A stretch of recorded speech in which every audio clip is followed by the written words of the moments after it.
Capture कर लेते हैं पिक्चर्स को।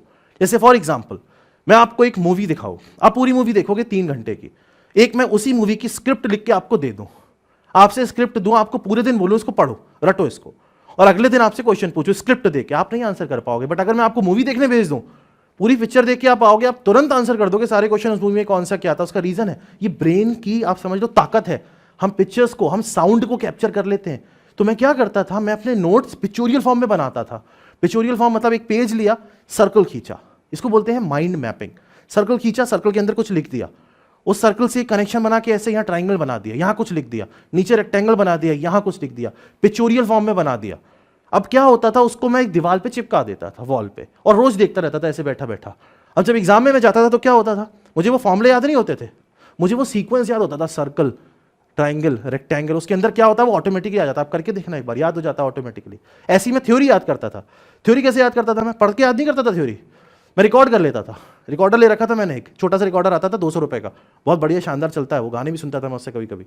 उसमें मैं रिकॉर्ड कर लेता था, क्या मैंने पूरा आंसर पढ़ा ये करके बोल बोल के, उसको कान में लगा के सुन लिया, वो याद हो जाता है। आप करके देखना, थ्योरी रिकॉर्ड करके अपनी आवाज में सुन लो, 2 बार रट जाएगी। मूवी देख लो, मूवी देखने का मतलब आपने पिक्चोरियल बना दिया, उसको मोबाइल में सेव कर लो। आप सबके पास अच्छे मोबाइल होते हैं, पिक्चर्स खींच के रख लो, रिवीजन कर लो फालतू। जब आप कहीं भी घूमने गए हो, मान लो आप मूवी देखने चले गए कहीं, अब मूवी जल्दी पहुंच जाते हो ना, हम लोग मूवी देखने के लिए जल्दी पहुंच जाते हैं, बहुत मन होता है, तो बाहर बैठे मोबाइल निकाला, रिवाइज किया, करना पड़ता है। आज इस एज में मेहनत नहीं करोगे, अभी मेहनत नहीं करोगे तो आगे की एज सफर कर जाएगी। ये 1-2 साल की मेहनत होती है जिंदगी में।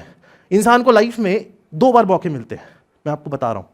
पहला मौका जब आप स्कूल छोड़ के बाहर आते हो, उस टाइम आप मेहनत कर लो, जान लगा दो, ले लो कोई शानदार सा कॉलेज, टॉप लेवल का कॉलेज इंडिया का, बन गई लाइफ। दूसरा मौका नहीं ले पाए, अगर बाई चांस स्कूल के बाद आप सीरियस नहीं थे, नहीं ले पाए, बहुत बच्चे प्रिपरेशन करते हैं, बहुत जगह जाते, नहीं ले पाए, दूसरा मौका मिलता है ग्रेजुएशन के बाद।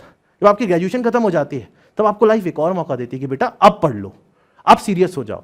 अगर आप तब भी सीरियस नहीं हो तो फिर लाइफ मौके नहीं देगी। अब आपको 2 या 3 साल की मेहनत है जिंदगी में, सिर्फ 2 या 3 साल मेहनत कर लो, आपकी पूरी लाइफ सेट हो जाएगी। आपकी नहीं, आपकी जो फैमिली है उसकी, और जो आने वाली फैमिली है उसकी, सबकी लाइफ सेट हो जाएगी। हर जनरेशन में एक इंसान मेहनत करता है जो पूरी जनरेशन सेट कर जाता है। देख लेना किसी का भी उठा के एग्जाम्पल, किसी का भी उठा के, मेहनत चाहिए होती है, बस जज्बा चाहिए होता है, कॉन्फिडेंस चाहिए होता है, आग चाहिए होती है, डेडिकेशन चाहिए होता है, डिवोशन चाहिए होता है, जो अंदर आपको बनाना है, डेवलप करना है। ये चीजें करते करते जब मैंने एग्जाम भी दिए, पढ़ाता गया, ये सब चीजें मैं अपने आप को रिवाइंड करता था, इसलिए मैं आपको बता रहा हूं, ये सब चीजें मैं करता था पर्सनली। पढ़ाने लग गया मैं, मुझे लगा पढ़ाऊंगा, पढ़ा पढ़ा के पैसा भी कमाने लग गया, पैसा भी आने लग गया और रिवीजन भी होने लग गया। अब फायदा क्या हुआ, मैंने इसके बाद एग्जाम्स दिए, एग्जाम दिया। अब एग्जाम्स जो होते हैं इनका रिजल्ट बहुत टाइम बाद आता है, गवर्नमेंट सर्विसेज होते हैं एकदम रिजल्ट नहीं देते, तो उस टाइम तो और टाइम लगता था, अब तो फिर भी दे देते हैं। पहले तो 2-2, 3-3 साल तक रिजल्ट नहीं आता था एग्जाम्स का। अब एग्जाम दे दिया, रिजल्ट आ नहीं रहा, क्या करूं, खाली थोड़ी बैठूंगा, पढ़ाना कंटिन्यू रखा मैंने, ट्रैवल करने लग गया।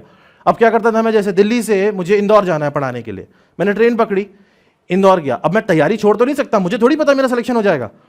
अगर मैंने पेपर दे भी दिया तो मुझे थोड़ी पता हो जाएगा सिलेक्शन, हो सकता है नहीं हो, तो मैं पढ़ना छोड़ नहीं सकता था। मैं क्या करता था, ट्रेन में पढ़ता था, ट्रैवल कर रहा होता था, ट्रेन में पढ़ने लग जाता था। ऊपर स्लीपर में नहीं जाता था मैं, जनरल में भी ऊपर ऐसे करके वो बनी होती है। अब लोग क्या करते हैं, रात को जब आप ट्रेन में जाते हो ना, ट्रैवल करते हो लॉन्ग डिस्टेंस, लोग लाइट बंद करके सो जाते हैं। मेरा ये हाल हो गया था, मैं इतना ट्रेन में ट्रैवल करता था, मेरी आधी लाइफ उस समय ट्रेन में जाती थी कि जो टीटी होता था वो मुझे पहचान गया था। वो वहां पे जो लोग नीचे बैठे होते थे, क्योंकि मैं ऊपर वाली बर्थ पे बैठता था पढ़ने के लिए, इससे डिस्टर्बेंस ना हो, वो उनको बोल देता था टीटी कि ये बच्चा पढ़ेगा रात भर, आपको दिक्कत हो मैं आपकी सीट चेंज करवा देता हूँ, ऐसे बोल देता था जब वो टीटी आता था अंदर चेक करने के लिए, क्योंकि उसको वो कंफर्ट, उसको पता लग गया था ये पढ़ रहा है, इसको पढ़ेगा। लोग सपोर्ट करने लग जाते हैं। अगर आप अपने लाइफ के लिए सीरियस हो ना और आपका डेडिकेशन पूरा है, तो आप खुद देखोगे हर इंसान आपको हेल्प करेगा। उसको भी लगता है ना बच्चा मेहनत कर रहा है, सपोर्ट कर दो, क्या दिक्कत है, कोई नहीं कहेगा मत पढ़, बंद करके बैठ जा, कोई नहीं कहेगा, ऐसा कोई इंसान नहीं होता है। हर किसी के पास कहीं ना कहीं एक फील होता है जो वो रिलेट कर पाता है। तो मेहनत अपनी करते रहो 100%। ऐसे ही जब बीच का टाइम था जो मैं पढ़ के एग्जाम तो देता ही था, मुझे पता नहीं था सिलेक्शन होगा नहीं होगा, तो मैं जितने भी फॉर्म मिलते थे ढूंढ के सारे फॉर्म भर देता था, सारे फॉर्म भरता था, एग्जाम देता था, रिजल्ट भी आता था। तो ऐसे मैंने बहुत सारे एग्जाम निकाल दिए, जैसे UPSC engineering services, GATE, MPPSC, HPPSC, NET, SSC और बहुत सारे एनटीपीसी, आईओसीएल, सारे पीएसयूज अलग अलग एग्जाम लेते थे उस टाइम पे। ये सारे एग्जाम्स मैं बता भी नहीं सकता कितनों के मैंने फॉर्म भरे थे, जा जाके पेपर देके आता था, सारे एग्जाम निकलते चलेगा। और एक टाइम ऐसा आया था मेरे पास अपॉइंटमेंट लेटर रखे होते थे सामने और मुझे चूज करना होता था कि मैं कौन